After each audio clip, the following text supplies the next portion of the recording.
We are Coconut Merchant, and we have the world's largest range of coconut products, which are packed and sourced from around the world with love from farmers. We buy as close to farmers as possible, and our main objective is actually to help them and get new routes to market.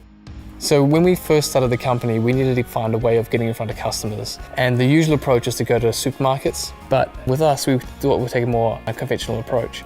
And to get on the shelf, we had to prove that we had a following. And so the easiest way to do that was to get onto Amazon, because on Amazon, we could prove who we are, we could prove our following, and we could show everyone how we sit compared to our competitors. I actually started my whole career as a lawyer, and after the law I moved to the UN because my life's ambition has been to help farmers around the world. I couldn't quite do enough there, so I moved to the UK and I met my business partner Sean. He started Coconut Merchant and he needed someone to run the company for him, and that's where I came in. So there's a whole lot of customers who are coming onto Amazon and who are looking for products to buy. Then that means that customers are there, and that's where you need to be. Amazon has a really good support system, so there's seller support. So if you get stuck, you can message in, call in, or chat even.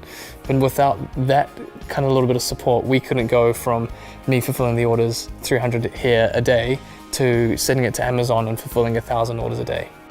I love what I do because our mission is to be a business as a force for good. And the thing that makes our products unique is that we buy from farmers, or as close to farmers as we can. So one of the beauties of selling or buying our coconut oil, for example, is for every litre of oil that we sell, 2 pounds goes straight to a farmer. And starting on Amazon, we've been able to help farmers all around the world.